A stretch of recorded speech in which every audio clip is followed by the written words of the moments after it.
Ethan, who do you think you're talking to, huh? Do you have any idea? The boss right in front of me was seething with anger. It seemed like he was really ticked off that someone like me, who's often dubbed incompetent in the office, had the nerve to speak up. I caught a glimpse of my coworkers, looking somewhat exasperated, out of the corner of my eye, reacting to the boss's voice. Of course, I know, but I just can't take it anymore. You can call me incompetent or whatever, that's fine. But please, stop bad-mouthing our clients. I've been really bothered by the way the boss and everyone in the department call them losing deals. All of the people at my client companies are doing their best. Yet, he dismisses them as losers just because their companies are small. Every time, it makes me think of the faces of all those people at the client companies, feeling like they're being rejected. I'm at my breaking point. An incompetent trying to act all important. If you're going to stand up to me, then fine. You're fired. Just get out. And with that, after provoking the boss's anger, I was thrown out of the company. Now, what am I supposed to do? As I stood there, at a loss, who should appear but the beautiful CEO from one of our client companies? I've been looking everywhere for you. My name is Ethan. I'm 27 years old and have been working at this advertising company for 3 years. Because of my unremarkable appearance and my not-so-social demeanor, I don't have many people I can easily chat with at work. That's because, ever since I joined, I've been treated like excess baggage by my colleagues and superiors, so no one really tries to get close. Hey, Ethan, you've gone and made useless materials again. When will you ever do your job properly? I'm sorry. I'll redo them right away. Seriously, you're truly incompetent. The one who tossed my materials onto the desk with a heavy sigh was my boss, Daniel. Getting scolded again. How many times has it been now?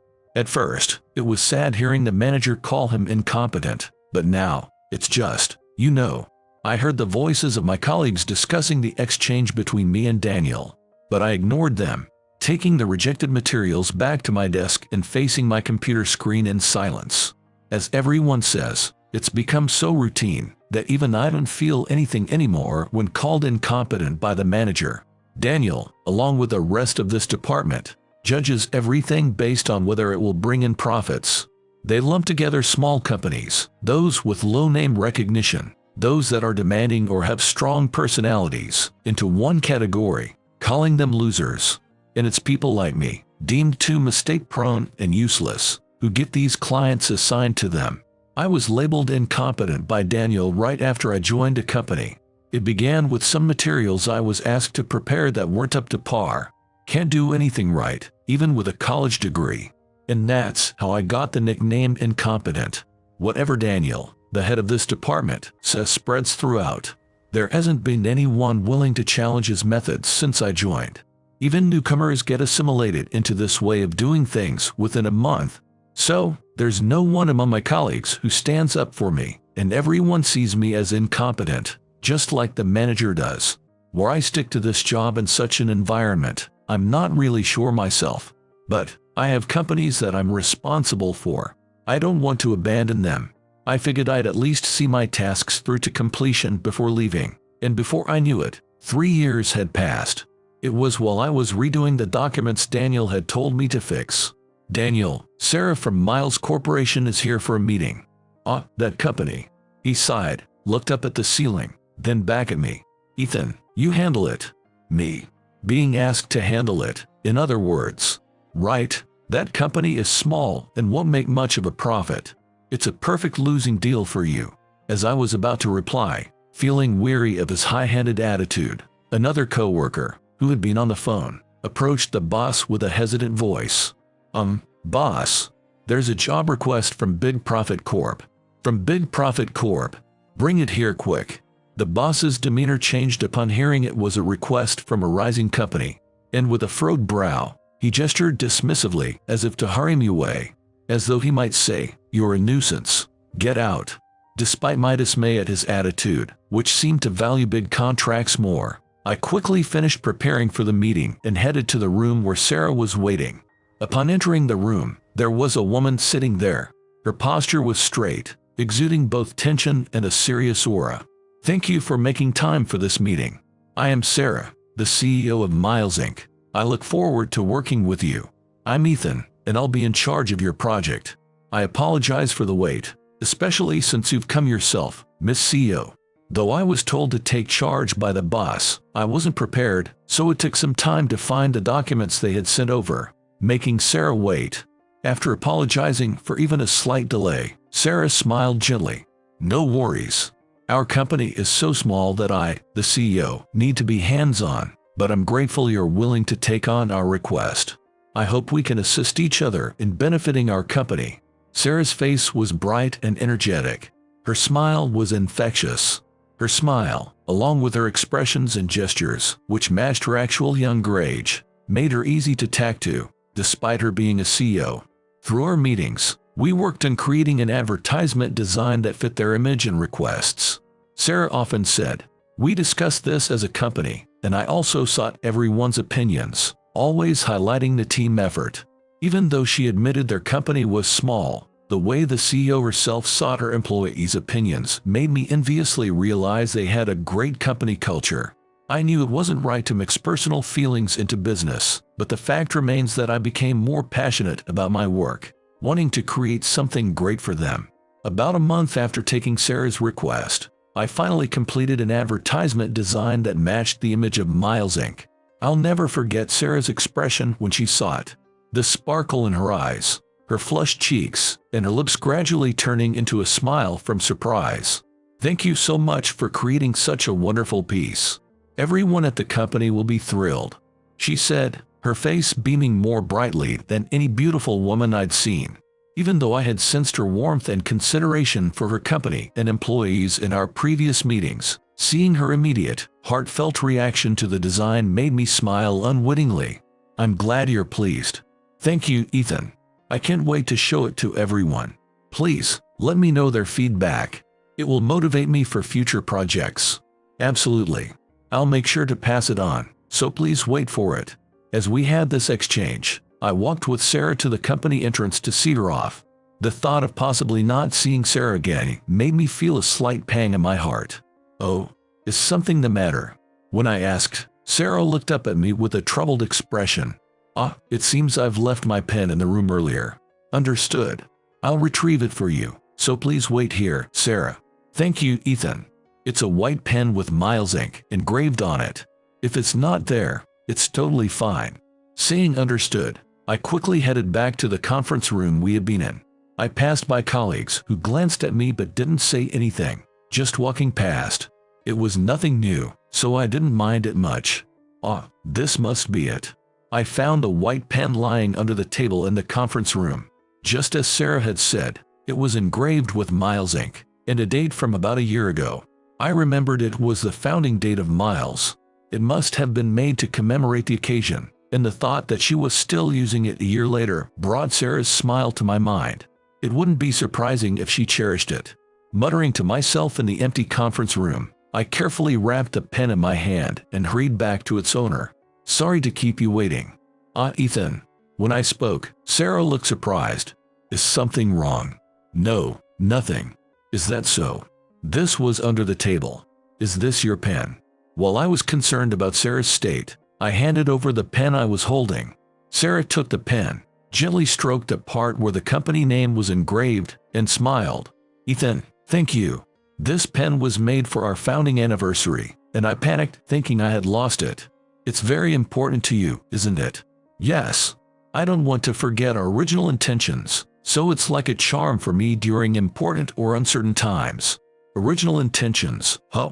Sarah, you're truly sincere. I respect that." I found myself saying those words spontaneously. I was surprised by my own emotions leaking out, but when I looked at Sarah in front of me, she was shyly smiling and murmured a small thank you. Her gesture was so charming that I was mesmerized. And then Sarah said something surprising. Ethan, if it's all right with you, would you like to go out for a drink with me today?"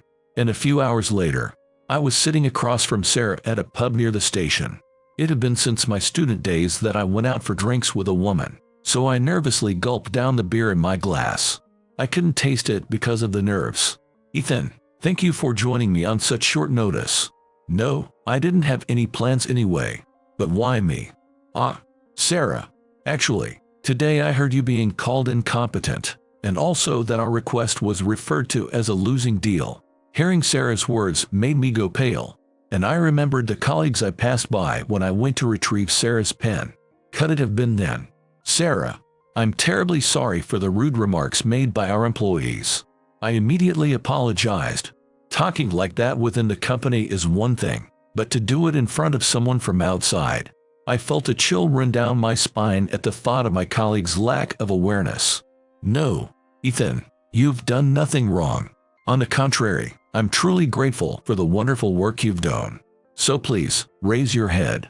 Encouraged by Sarah's earnest voice, I slowly lifted my face. However, I couldn't bring myself to look directly at Sarah. It's frustrating to be looked down upon since we're a small company without significant achievements, but I understand that's partly inevitable. More than that, I was concerned about you being spoken about in such a manner. No, that's inevitable too. I'm really not good at my job, I said, nearly overwhelmed by the grave mistake my colleagues had made. Not at all. Your work was truly excellent. You earnestly listened to my vague ideas, and every document you prepared was clear and well organized. The design you created perfectly represented our company's image, and all our employees were very happy with it. So your work shouldn't be called incompetent at all.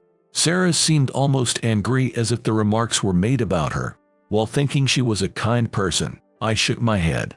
No, it's true. I went to grad school and then joined this company, but it seems I've been a disappointment. My documents were criticized for being hard to understand, and my phrasing was called overly complicated. I've been completely useless as a professional. That's why I ended up being called incompetent. That can't be. I thought it was bad too, so I tried to choose my words more carefully and improve the way I wrote documents. Now, I can make somewhat decent ones, but even that took me 3 years, so I guess I really am incompetent. I laughed it off, but Sarah's face looked sad, causing a sharp pain in my heart. Even so, having people like you and your employees, who are happy with my work, makes me able to keep going. I smiled at Sarah. I wasn't sure if I managed a good smile, but I didn't want to see her sad face anymore.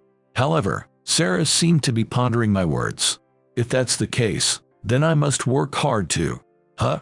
Though a trace of sadness remained, Sarah's eyes seemed to be alight with determination. I'll make our company grow significantly and prove that your work was amazing. Sarah showed a smile and a fist pump. It inspired me to laugh without even realizing it. It was a genuine smile, not a facade of bravery. She really is an incredible person. Warm, kind, and strong. Can I become like her too? Sarah's smile had a mysterious power to energize. Receiving that power, a feeling of I'm gonna try best once more had sprouted in my heart.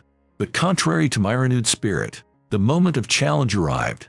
It was just another day when Daniel, the manager, was assigning tasks based on his own whims and biases. Let's have Ethan handle this jack show company. It's another losing deal, just like that previous Miles one. Loud, disdainful laughter filled the department. Hearing that, I couldn't help but stand up and confront the manager. Sarah's face flashed in my mind. I couldn't stand to let people like her, who were working so hard, be ridiculed any further. Daniel, a question. Solve it by reading the documents. Please stop referring to them as losing deals. It's disrespectful to everyone involved. Daniel was silent for a moment, but as soon as he understood my words, his face turned red with anger and he shouted, Ethan, how dare you defy your superior? Who do you think you are? From my point of view, it's more questionable to mock other companies. Shut up. If they are not profitable losers, what's wrong with saying so? Just like your useless self. Our argument escalated, causing a stir among the colleagues. And finally, Daniel's anger peaked, his shout echoing through the office. You're fired. We don't need incompetent people like you in this company. True to his word, I was encouraged to resign for being incompetent and disruptive to harmony. And none of my colleagues said a word to me as I was being let go. That's how I was forced out of the company. I no longer had the chance, nor the courage, to see Sarah again. As someone who had failed so miserably, I had no face to show her. Years after being fired, I drifted from job to job, labeled incompetent, no job lasted long for me. Now, far removed from advertising design, I scrape by with day-to-day jobs like night security. My heart and body worn to their limits, I found myself at a spa resort, calling it a heartbreak trip. Could it be Ethan? Lost in thought on a lobby sofa, a familiar voice brought me back, and I turned around. There was Sarah. Huh? Sarah? Nearly falling off the sofa in shock, I saw Sarah laughing. Is this a dream? It's been a long time, Ethan. Though years had passed, turning her from a cute figure into a more mature woman, her bright smile remained unchanged. Faced with that smile from Sarah, my heart raced. Sarah, what brings you here? The employees told me I was working too much and sent me here on a vacation. But I never expected to meet you here. I've been looking for you. What? Thanks to your advertisement, our customers increased and our company grew, so we wanted to ask you for work again. But when I went to your company, I was told you had left. I searched for you everywhere, but you weren't at any production company. Well, since then, I've been doing entirely different work. Really? Yes, that work wasn't suited for me. No, that's not right. I guess no job is really suited for someone as incompetent as me. Not at all. Thank you, but I can't live up to your expectations anymore. I was truly happy to see you again, really. All I could manage was a resigned smile. There's no way I could do the work Sarah expects of me now. Just being able to meet her again was miraculous enough, and that was more than sufficient.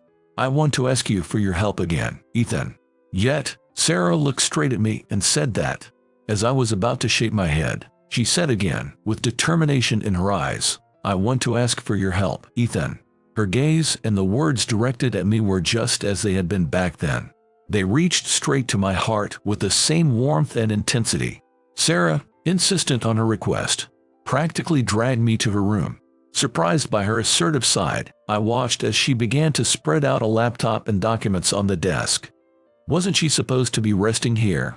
I couldn't help but laugh at the sight of Sarah, who was supposed to be enjoying her vacation, bringing all her work tools to the hotel. Unaware of my amusement, Sarah started to discuss the new business venture, based on feedback and suggestions compiled from her employees. I listened intently to her. Ideas for designs began popping into my head. Noticing my search for something to write with, Sarah said, "Please use this if you like," offering another laptop she had brought as a spare. While jotting down design ideas and other notes, I continued to listen to Sarah. She talked about not only the current business expansion, but also future prospects and how her company could contribute to society. Over these few years, while I hopped from job to job, she shared how she managed her company. I was engrossed in working on the computer as I listened to Sarah's stories. I'm glad. You're exactly the person I thought you were. Huh? Did you say something? I wanted to confirm again about the target demographic for the new business. So absorbed was I in the work that I missed what Sarah had said at first, but my mind was completely filled with work. Before I knew it, several hours had passed, and at some point, Sarah had fallen asleep, using her arm as a pillow on the desk. I only realized this after wrapping up the work plan, by which time it had grown completely dark outside. Noticing Sarah's soft snores, I cautiously called out to her. "Sarah, you'll hurt your body if you sleep like this." She showed no signs of waking. Even when I gently shook her, she just stirred slightly before her snores resumed. "She's not waking up." Muttering to myself, I closely observed Sarah's sleeping face. Her slender arms and legs peeking out from the sleeves and hem of her robe, the nape of her neck visible through slightly disheveled hair. These sights were quite stimulating for me, accustomed only to her in a business suit, making my heart race. Could any man maintain composure seeing her so vulnerable? Certainly, I was no exception, feeling inappropriate thoughts swelling within me. As I reached out to touch Sarah's cheek, she murmured, "MMM," causing me to jump. I checked quietly to see if I had woken her. It seemed she was still asleep. I was relieved, but I realized she must be uncomfortable. Seeing her look distressed, I managed to suppress my untoward thoughts and carefully prepared a bed without waking her. Then, I gently laid her in it. Thanks to years of physical labor aside from desk work, Sarah's slender body was easily lifted. The moment nearly revealed more than intended through her robe. but I averted my gaze with all my willpower and tucked her into bed. After covering her up to her chest with a blanket, I took a deep breath. All right, I managed to hold back. I can do it when I really try. Praising myself, I started tidying up the desk cluttered with documents. Then, a pen caught my eye. It was the white ballpoint pen Sarah had cherished, mentioned on the day we completed the advertising design. Looking at that pen, a bittersweet feeling spread through my heart, indescribable in words. I slowly shifted my gaze to the blanket, but Sarah showed no signs of waking. Maybe just for a little while. It's okay. I went back to Sarah's side and gazed at her sleeping face again. It was more peaceful than before. Sarah, I'm really glad we could meet again. Thanks to you, I've found courage again. This straight from the heart commitment to work, the care for the company and its employees. A warm and kind person like no one I had around me, and someone who recognized me for who I am. Just a few hours of talking had miraculously revived my worn-out heart and passion for work. All thanks to Sarah. Thank you. I can try my best again. Saying that, I gently stroked her hair. I felt its softness. The moment I touched her, Sarah stirred, but her breathing remained steady and regular. Please rest well. Good night. After she stirred and some of her hair fell onto her face, I gently tucked it behind her ear, then withdrew my hand. I wanted to touch her more, but continuing might make it hard to stop. Being careful not to make any noise, I left Sarah's room. The next morning, after getting ready, I was preparing to go for breakfast. Suddenly, the door burst open, and Sarah rushed into my room, out of breath.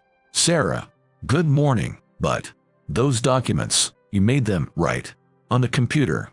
Yes, well, I was listening and just compiled some things, but was it confusing? I faltered under Sarah's intensity, recalling the documents I had put together yesterday. I worried my work might still be inadequate. I was perhaps not paying enough attention to my phrasing or structure, as usual. While I sulked, reflecting on this, Sarah took my hand. Not at all. I was shocked because it's so amazing. Despite the conversation jumping around, you organized what I said chronologically and pointed out problems I had overlooked, all with solid logic. I've never seen documents so clear and well compiled. You even included ideas for new ventures that I hadn't thought of. Reading it made me want to start on them right away. Having rarely been praised for my work or thoughts on the job, I was taken aback by Sarah's excited words and struggled to respond. But as her words sank in, joy slowly bubbled up from deep within me. To compile such documents overnight. You mentioned you graduated from a grad school, but did you do anything else? No, not really. Oh, except for scoring 200 on an IQ test. 200? Yeah, seems so. When I was young, people around me always said I'd do great things in the future, but it turns out I was of no use at all. I was somewhat better off as a student, but once I entered the workforce, I was outright considered an oddball, with comments like I can't understand what you're saying. You overcomplicate everything, and we can't have a proper conversation. My boss at the previous company even said from the start, no matter how smart you are or how much you study, it's useless in the real world.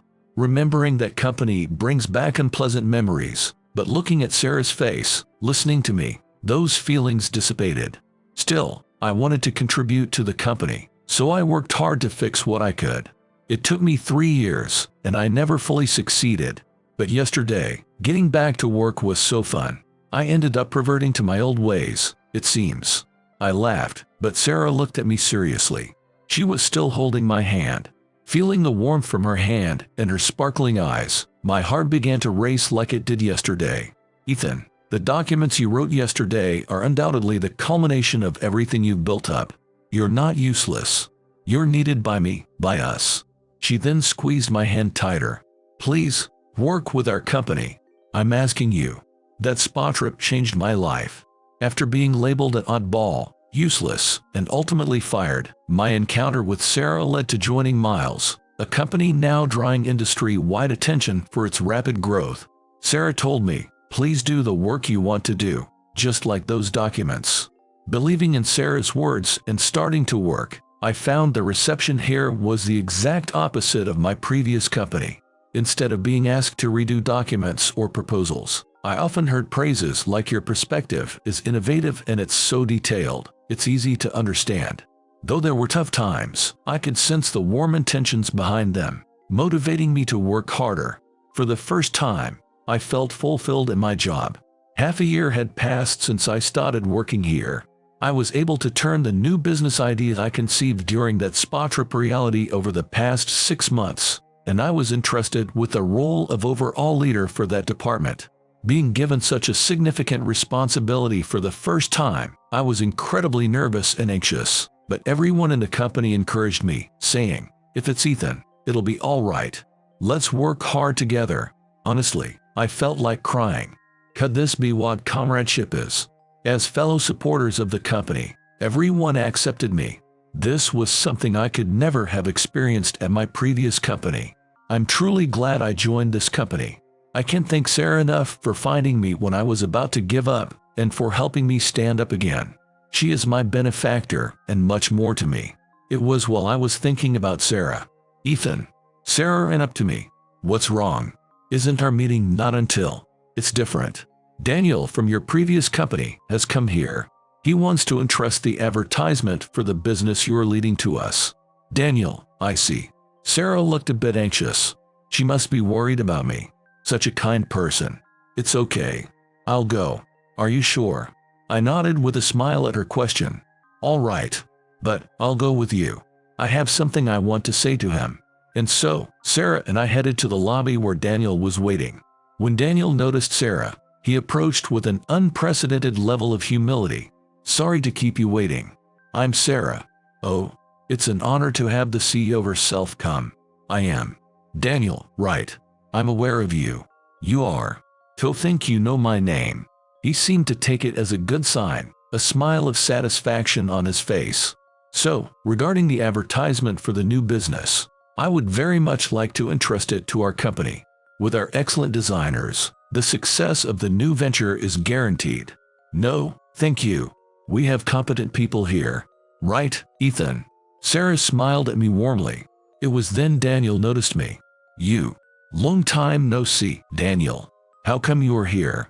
"He is our employee, and also the leader for this project." Sarah cut off Daniel's words and answered. I then took out a business card from my case and handed it to him. "The advertisements and various promotions have already been decided internally, including by myself as a project leader, and have already commenced, so as Sarah said, we must decline your offer this time." I spoke in my usual calm manner. "Your plan? Impossible. Anything made by a useless person like you couldn't possibly succeed." "Daniel, if you insist, shall we show him the planning document?" Prompted by Sarah, I pulled out part of the planning document I had been asked to bring earlier. He snatched it from my hands with a dismissive laugh. "Hoo ha ha. I've seen plenty of your documents. This plan of yours will be just the same." Daniel started reading with a mocking smile. However, his disparaging comments soon ceased, and he became engrossed in the document, reading it from cover to cover. An employee of Daniel's, likely hired after I had left, also read along and finished first, exhaling a sigh of admiration. "Amazing. The content precisely targets the intended audience, and there's no waste in the media deployment. I've never seen a planning document like this." Hearing this, Sarah looked even prouder than I felt. Seeing her like that, I couldn't help but burst into laughter. "Who on earth came up with this?" "It can't be Ethan. There's no way you could have conceived such a plan." "It was me. I came up with it, and we put it together with everyone in the company," I said, looking straight at Daniel, whose voice trembled with astonishment. "There's no way. After all, you were just an incompetent who graduated from a good university but couldn't do the job." "That's not true." This time, Sarah firmly contradicted Daniel's words. "Ethan is not incompetent at all. If anything, he's too capable. You just failed to utilize his talents. He has both talent and the ability to work hard. It was you, Daniel, who almost crushed such a wonderful person." Sarah's words left him trying to say something but seemingly at a loss for words. "I've heard from Ethan about his treatment at his previous company. You were leaving the charge and looking down on him, dumping projects you deemed unprofitable for the company on him, right? Losing deals, was it?" "Oh, and by the way, our company was also referred to as a losing deal a few years ago. wasn't it? Daniel's face turned pale. You might have forgotten, Daniel, but Ethan was the one who took on the advertising for our company when it had just started a year or so ago. Everyone in our company recognizes that his work back then is connected to our growth now. It was you, Daniel, who expelled such a wonderful talent from the company. But thanks to that, he came to our company. For that alone, I am grateful to you. However, I cannot overlook you belittling my precious company and employees any longer. Please leave. Sarah's tone was as polite and her smile as gentle as ever, but the anger towards Daniel, who had belittled her company in the past and continued to belittle me, the current employee, was palpable in her words. Yet, without raising her voice or yelling, she maintained her composure as an adult and as a CEO. When I first met Sarah, she was still a fledgling CEO, harboring insecurities and lack of confidence. But now, the Sarah standing before me was different, confidently poised. Her continuous effort over the years, belief in her employees, and the experience of growing the company as she declared that night in the pub have shaped her into who she is today. The dignity of a CEO was emanating from her. I can understand what everyone wants to follow her. I need to become strong like the CEO, too. While being captivated by Sarah's appearance, I made that resolution in my heart. Daniel, who had been completely intimidated by Sarah, tried to compose himself upon seeing me. Yet, maintaining his domineering attitude, he whispered something unbelievable. Hey, Ethan, come back to our company. I'll talk them into doubling your salary. How about it? Not a bad deal, right? Despite having angrily forced me to leave, he dared make such an offer, astonishing me with his duplicity. I firmly rejected his proposition. I am happy working under Sarah, with all the employees here. Returning to your company would not give me any more satisfaction or sense of fulfillment than I have now. No matter how much money you offer, returning there is not an option for me. What? Ethan, you. Daniel, let's go. Daniel, face reddened by my words, attempted to grab me, but his subordinate intervened. Eventually, security arrived, and Daniel, dragged away by his subordinate and the security guards, left the premises. Sarah was talking to the head of security during this time. After finishing, she said, "Let's go back," without looking back, and we left the scene. That night, I went out for drinks with Sarah. It had been a while since we last went drinking together, so I was a bit nervous. Years had passed, but I was still not used to drinking alone with a woman, especially when that woman was Sarah. I took a sip of the beer in front of me, but like before, I couldn't taste it. Ethan, are you sure you don't want to go back? Her tone was more casual, perhaps because she had drunk a little. As I listened to Sarah's words, I thought back to the events of the day. No, I have no intention of returning to that company, but you could earn more if you negotiated. Her tone was a mix of urging me to go back and not wanting me to, leaving me with a wry smile. Then, perhaps feeling a bit sulkier, she pouted. Such a truly adorable person. I told Daniel that no amount of money would make me leave this company. The experience and sense of fulfillment I've gained here, the camaraderie with colleagues aiming for a common goal, the many people I respect, none of that can be replaced by money. I've learned the joy of being recognized. I know the comfort of being my true self. I've found someone I want to be with. So, I want to stay here forever. Please let me. With that, I looked straight at Sarah. Sarah was also looking at me. That, someone I want to be with. Yes, I'm talking about you. I like you. This was a feeling that had been in my heart for a long time. I conveyed it without deceit. Hearing my answer, Sarah chuckled softly. You really are straightforward, Ethan. I like you too. At first, it was a feeling of respect, but on that day at the spa resort, I realized my true feelings. I've been searching for you ever since we lost touch, and I was so happy to finally meet you again. That's why I got a bit carried away that day. It's embarrassing that I ended up falling asleep from the excitement. These words reminded me of the sleeping face I saw that day, touching her hair, stroking it. I managed to keep my reason, refraining from doing anything more. To be honest, I was awake part-way through. What? Since when? Probably around the time you picked me up to put me in the bed.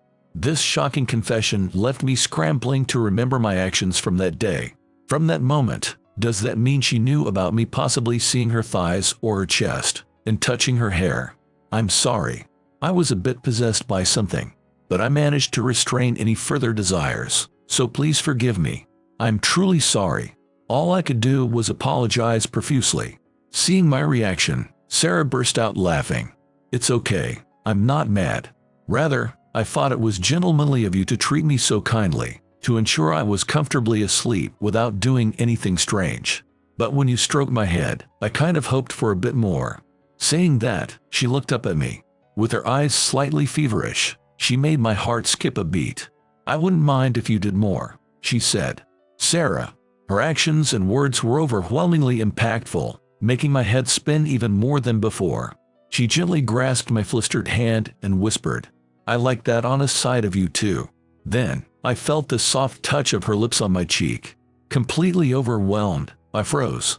Next to me, Sarah was laughing joyfully. Her smile no longer that of a CEO but of a woman. After that, the new business I was responsible for also succeeded in its promotional activities, and talks of collaborations with other companies began, showing just how well things were going.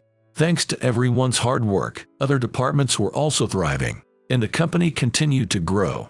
Amidst this business, I received a call. The caller was the executive officer from my previous company. Following the commotion caused by Daniel at our company, and the complaints officially lodged against the disdainful treatment once referred to as losing deals, an investigation was conducted. It revealed that Daniel had made false reports about my supposed negligence at work, among other things. The issue regarding the losing deals remark particularly escalated, severely damaging the company's reputation and causing stock prices to plummet. The company and Daniel were facing serious trouble. Though Daniel was to blame, the company's culture that had allowed such behavior also played a part, Sarah had said. I accepted the executive officer's apology, but politely declined the offer to return to the company. I had already found where I belonged. I had discovered many things I wanted to cherish, and I wasn't willing to let go of what I had finally found. Since then, Sarah and I have started dating with marriage in mind, and we plan to get engaged soon. When we announced it to the company, everyone celebrated without reserve. Senior employees who had been with the company since its founding even cried with joy, saying, "To see the CEO in her wedding dress is a dream come true." It was clear how much Sarah was loved and valued by everyone in the company. This is an even bigger responsibility than work. Haha, that's right. You have to make me happy. Of course, that was my intention from the start. With that, I pulled my dear person close. Let's be happy together. Yes, together. Her words and warmth gently soaked into my heart. The appearance of just one person who truly believed in and acknowledged me flipped my life and values completely. Looking back, whether I was called a genius or incompetent, I felt like I was swayed by others' evaluations, lacking a core within myself. But since meeting her and knowing she truly accepted me, it feels like I've found an unwavering core inside. That's why I can keep going forward. Because she, who taught me what's truly important, is by my side.